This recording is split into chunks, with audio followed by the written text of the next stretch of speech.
Secondaire ndoto zanje nashaka kuba mama wanje arakunda cyane kuba umudokteur.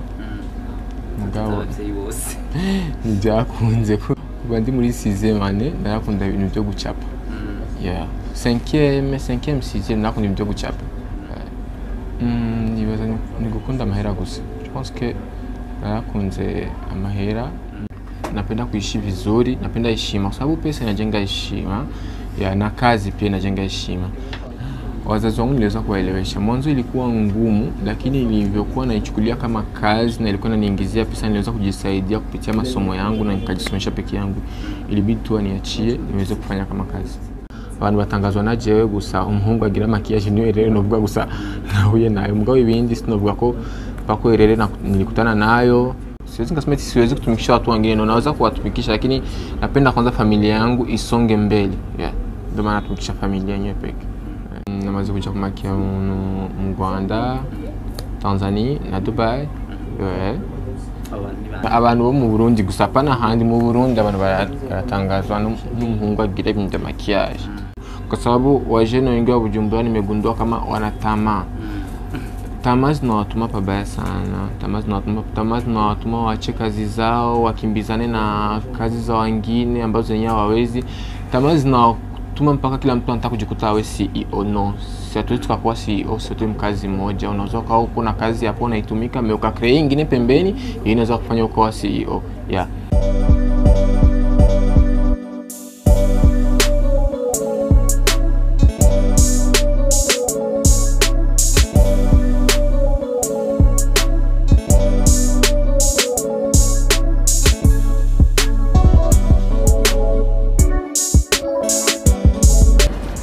Hello fam, nkaba nizera ko mumeze neza cyane. Ndabahaye kaze muri kino kiganiro cacu. Kumuna cugura irya mbere ni Pesanality, akaba ari kiganiro dutumira aba jeune entrepreneur b'abarundi canke basanzwe bakora ngaha mu Burundi canke abari abanyamahanga mugabo b'abarundi.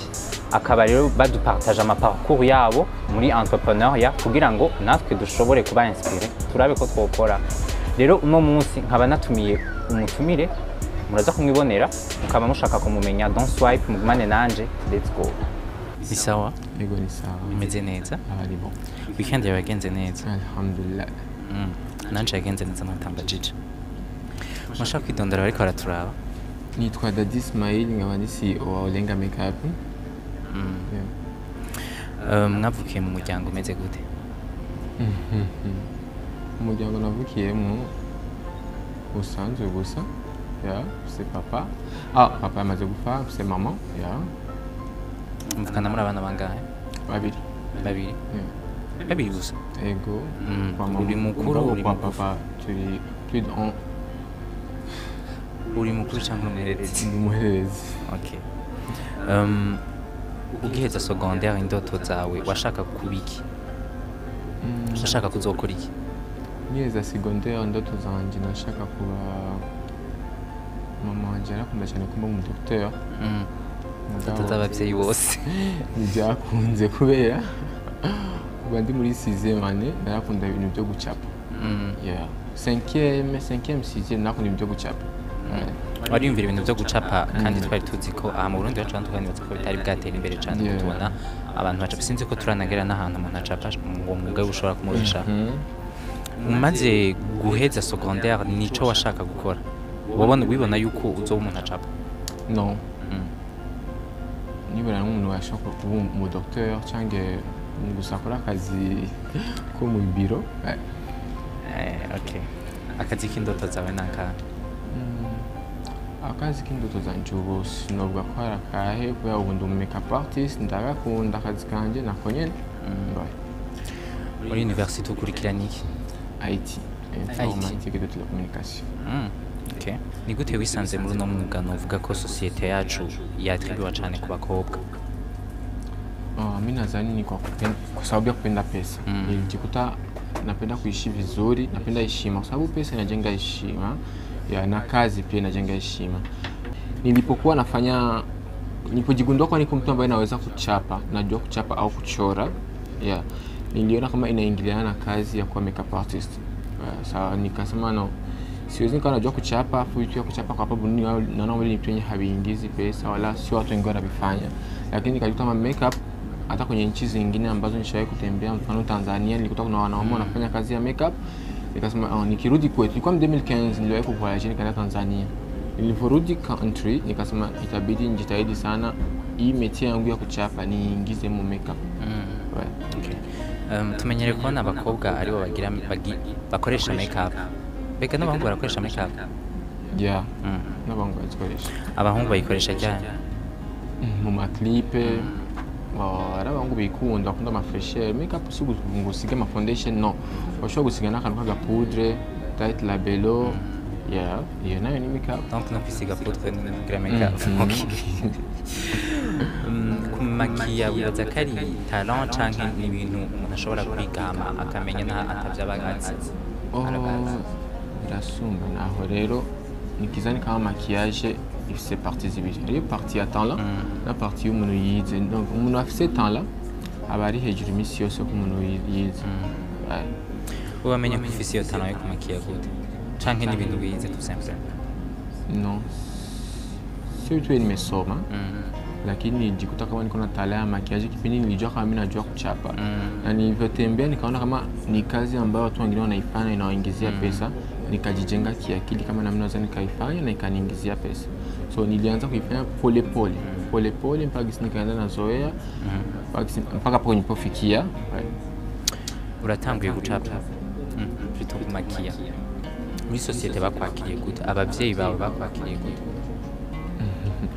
Wazazi wangu niliweza kuwaelewesha. Mwanzo ilikuwa ngumu, lakini nilivyokuwa naichukulia kama kazi na ilikuwa inaniingizia pesa, niliweza kujisaidia kupitia masomo yangu na nikajisomesha peke yangu. Ilibidi tu niachie niweze kufanya kama kazi. Abo mvukana bo byagenze gute? Mwambie ko warufise umwe mvukana. Umwe tuvukana nawe nashinda mwigisha maquillage turakora nanga. So, yavuye bafera y'umuryango. Watanguye gukora uwo mwuga uri mu secondaire, right? Yeah. Ni gute washobora gupanga vu que abantu biga mu secondaire umwanya munini wabo cyane uba twagwa n'ishuri, bo washobora kumanaginga gute ishuri kiri mu secondaire nuko kumakia abantu? Par exemple samedi dimanche sinari mfise ikibanza cyo gukorera none abasanga abantu muhira. Wabasanga aho bari muhira? Umtelefonye ndagenda nipigia simu naenda kinambia anytime nataka uje nifanyizie makeup naenda tunapanga programu. Ilikuwa hivyo, haikuwa sana, ilikuwa kidogo. Nakutana hata par semaine na makia watu wawili au watatu samedi dimanche basi. Nimba tari banga twoshobora kumenya agatahe woba waratanguje? Nuko navuze jewe nakoresheje talent. Sinovuga ko ari umutayi nakoresheje. No. Watanguje flamboyant. Kenshi abantu bakoresha umutayi n'abantu bize. Umuntu afise talent na mutayi akoresha. Je no kubwira naza nikasema kama mimi kusema maquillage zangu nizikusanye zije kwa maquillage zangu nilikuwa kuna zenye nilikuwa nikienda kumakie mtu. Par exemple avant kwanza kwa nilikuwa sina ma produit. Nilikuwa nikienda kumakie watu nawaambia tutumikishe produit zao. Au nakwambia utanunua ma produit na hii nikikuja nitakumakia, nitakwenda kumakia sio za kwako. Après tunazoeana na mtu, gisema tunazoeana na kutana mtu akwambia nakugawia cash to donne ça kama kado mimi makie vizuri, nikaendaga na kusanya pole pole. Juu niendaga na juana na watu wengi zaidi. Ndio nasema ni kama vile sikutumikishaga mtaji. Kwa sababu nilitumikisha talent yangu ndio ikaniletea produit pole pole. Nk'abandi ba entrepreneur presque nka benshi hari amahero usanga bagira bagitangura. Wowe naye amahero wagize ugitangura uwo mwuga? Amahero sino bakona ronse amahero ngitangura umwuga. Mugabo kwa njoo nimeenda nabyo kwa wakati. Na ukitazama foto zangu za zamani ngisi nilikuwa na makie watu pako difference ya sana. Mimi maquillage kwa hapa Burundi nimeenda nayo kwa wakati gisi inaenda ndio sina mimi naenda nayo. Ilikuwa zamani tunafanya crayon tu usanga ndo mtu leo nyene anarizika basi, lakini hivi nikimpaka mtu leo mwenyewe pekee atarizika nataka nimalizie maquillage yote. So nimetue nimeenda nayo kwa wakati, ndio maana erreurs zinaanza kama ni erreurs nimekutana nazo sizani, labda hizo erreurs za kusema watu kunishanga abantu batangazwa na jewe gusa umuhungu agira maquillage niyo erreurs no kuvuga gusa nahuye nayo. Mugabo ibindi sinovuga ko pako erreurs nilikutana nayo. No, hapana. Na ingine hiyo tu ile tu ya watu kunishanga. Wewe nakutata mtu anaenda kumakia nasikia Olenga mnaongea mnachati kufika pale kwa ni garçon Umuhungu. je n'umuntu yakunda game because nazo kwa umuhungu iyo na nini ni difficulty ambayo imekutana nazo kwenye kazi nta muntu uramakiya hama akakubwira ati wamakiye nabi canke wenyine ukavyibonera ukavuga ati ntuka uyu muntu nakwisi swata nta musi n'umwe sinibuka mugabo sinzi sinokubesha Olenga Makeup ni itanga service ya makeup gusa canke hariho n'andi ma service mutanga ubu Olenga Makeup itanga service n'imishatsi irabanzi kama perruque turafunga ibitambara ngo imishatsi twabitanguye ubu imishatsi mwitanguye ubu ibintu byo kubandika kama perruque nitoa kufanya classe Dar es Salaam siku zinaisha Jana kuna watu waliona safari yangu ilikuwa hapa mwezi wa 11 ilikuwa ni klase ya juu ya vitu ya mawig na mpaka sasa tunabandika perike. Ubunya Olenga Makeup igeze ku bakozi bangana?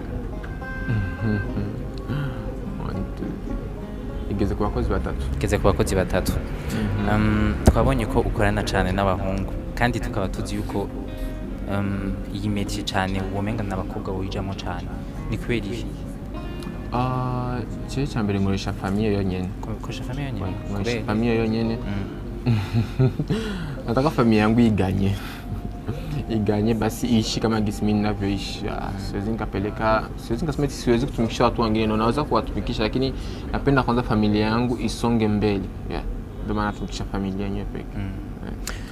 Ndakunda kubaza iki kibazo mbega iyo muri entreprise yiwawe uzanye umuntu muri famille ibica bikugora kubera ko abantu benshi baravuga ati ujyanye no muri famille naho nokora iki ntanyirukana ntashira si cakindi kicagaro kandi nyene abantu bavuga ati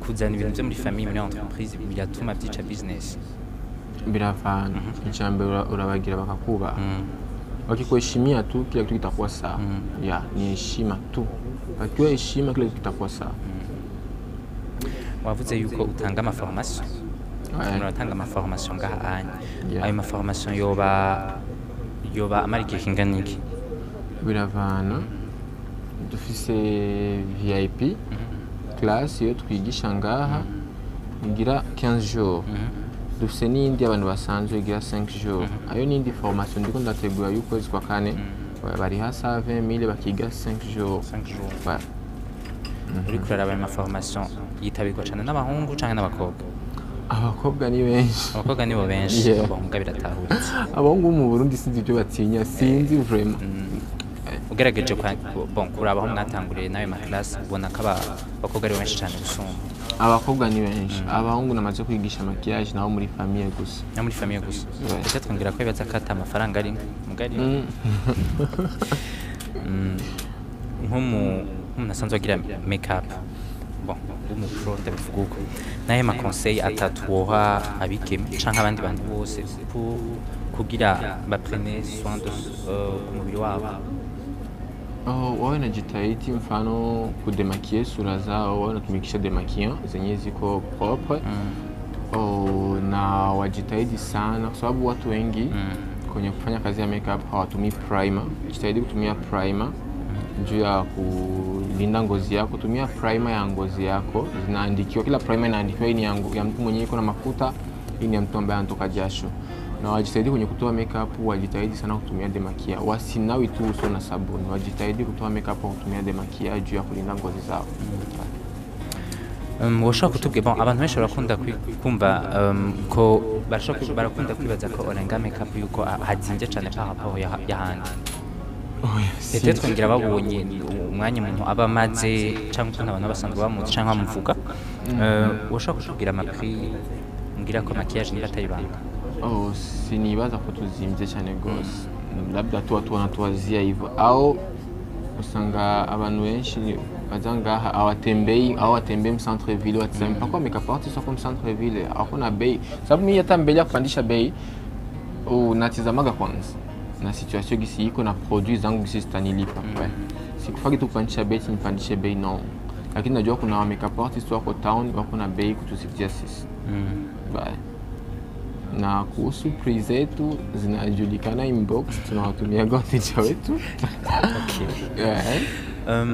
Uri muri bake bamaze gusohoka igihugu bagiye kumakiya abantu. ushaka kutubwira akumaze gusohoka iyo ugiye kumakiya abantu nabo bantu abari mwagiye en contact nabo namaze kuja kumakiya mu Rwanda, Tanzania na Dubai. abo bantu ni bande? Bon, n'abantu bazwi dusanzwe tuzi. Muri Tanzania je pense que murabazi na star, mugabo mu Rwanda no muri Dubai no n'abantu basanzwe gusa. Okay, reka tuze kuri abo muri Tanzania tuzi mwagiye en contact gute? Muri Tanzania twagiye en contact kwa je ndavugana n'aba makeup artists benshi muri Tanzania. Biravana par exemple mfise ngiye muri Tanzania mfise ama classe muri Tanzania ngiye kwiga aho nakora menda kusoma Tanzania na kupasha kubiprevenir nikabisema nikabiambia wala makeup artist tena unakuwa naambia wala watu mimi napendaga look za Olenga Makeup atakuwa hapa par exemple mwezi wa 11 atakuwa iko hapa mwenye atapenda afanye booking mapema ili akikuwa afanye photoshoot na makeup yake inakuwa iko hivyo. Naye hema challenge umaze guhura nayo muri no mwuga imwe umaze kuvuga ati kubona mpuye n'iki kintu complètement ndabihevye antukira hari natubwira ko idahitse tweshe ama challenge ushaka kuvuga ama difficulty amaze guhura nayo ayo nyene gusa yo gutangazwa abantu bo mu Burundi gusa pana handi mu Burundi abantu baratangazwa n'umuhungu agira ibintu maquillage surtout abahungu n'abamama les filles non je ne pense pas. Ama produit ukoresha uyagurira ino canke? No, ama produit nkoresha sindayagurira ino. Kenshi ndakora muri Nigeria and ndakora Dubai. Ibi kubera intambamyi kuzironka peut-être sindikari kujugura no kuzitumako. Dubai ndazitorera je nyene. Nigeria ndazituma kenshi. Mufise salon igira makeup ayi Bujumbura gusa canke no mu zindi ntara ziriyo nka Gitega canke? No, mfise ngaye Bujumbura gusa. Okay. Sinzi ko ari kibazo noba nakubajije ushaka kwishura. Bivana n'ukuntu wabiteguye. Bivana n'ukuntu wabiteguye. N'izi impanuro zitatu batekerera abandi bajana bano bari baratura. Nadhani kwa conseil wafanye kazi, wajitahidi sana wafanye kazi. Ukifanya kazi yako inakupa heshima. Na wenyewe wako wanafanya na wenyewe kuna wenyewe wako na kazi na kuna wenyewe hawana kazi. Na wenyewe wako na kazi zao, wazilinde kazi zao na waziheshimu kwa sababu wajene wengi wa Bujumbura nimegundua kama wanatamaa. Tamaa zinawatuma pabaya sana. Tamaa zinawatuma waache kazi zao, wakimbizane na kazi za wengine ambazo wenyewe hawawezi. Tamaa zinawatuma mpaka kila mtu anataka kujikuta awe CEO. No, si hatuwezi tukakuwa CEO sote mkazi mmoja. Unaweza kuwa uko na kazi hapo unaitumika ukacreate nyingine pembeni, hiyo inaweza kufanya ukawa CEO. Tamaa zinawatuma kufanya vitu vingi sana vya ajabu wa vijana wengi wa Bujumbura au wa Burundi, lakini wajitahidi kutembea mfano Tanzania, waende wapi Uganda, wataona wa vijana wenzao gisi wanafanya kazi, wanatulia mabiro yenyewe wameajiriwa, hawashindani na wabosi zao, then wanatulia na kama wana mshahara mzuri wanarizika na mshahara wao na wanahifadhi pesa kujitengenezea maendeleo yao ya baadaye. Na sidhani kama mtu kiajiriwa fasi, for example ngoma ukiajiriwa fasi sisi kutauri yemo kuajiriwa na ivuga gute mu Kirundi. For example nka James abakozi banje ngana bashitanga sidhani kama hiyo inaweza kukataza kufanya kazi zako zingine za pembeni, lakini kama ukiweka ile yako vizuri unaweza kufanya kazi zako za pembeni na ukawa unaweza kufanya biashara yoyote kwa sababu kitu tunachotafuta sote ni pesa. Lakini chini nimegundua vijana wengi wa Burundi unaweza kumweka chini ukafanya naye ukamfunza kazi, lakini akili yake ikawa inafikiria kuwa mwisho wa siku anaweza kaja akafanya vitu vyake. Sidhani kama ni hivyo, lakini kitu kizuri ni kwamba mtu unapaswa utulie kwenye kazi yako na ujitahidi sana kuelekea kwenye kazi yako, sababu kazi inaanziaga chini inaenda inakuwa. Leo unaweza kuwa mfanya kazi kwa kawaida, kesho ukakuwa manager wa hiyo kazi au ukakuwa DJ kwa msimu naenda mnapanda ndio msimu naenda mna. Dusoze na ma project mfise muri kazoza muri ama projet ni menshi biko biraza buke so projet nyinshi nuko wavuze kunimeniuliza kama niko na biro nyingine ma province nyingine, hizo zote ni projets zenye niko nataka kufika. Kwa kama nafanya ma class leo ni juu ya kutaka kuona hapa naza pakaja watu kutoka hata Gitega muzindi ntara bakaza ngaha nkabigisha maquillage après tukasaidiana kisi ya kufungua ingine nani ya Olenga Makeup kule mtu atakaenda na visiter par mois hata mara mbili anafanya na donc maendeleo tu mu nchi ya do projet zenye niko nazo. Reka ndagushimire rero kubona wemeye kudupartaja parcours iwawe ukabwira abandi ba jeune entrepreneurs batanguye. Wakoze cyane. Merci beaucoup nakoze cyane. Ndabashimiye rero cyane kubona mwaravye iki kiganiro kandi nkaba nizera ko cabaryoheye cyane ko canabigishije nkuko aje kubitubwira asanzwe yatubwiye yuko byamujemwo amaze kuvoyaja ahandi muri Tanzania mu Rwanda akabona yuko uwo mwuga usanzwe ukorwa n'abandi bahungu.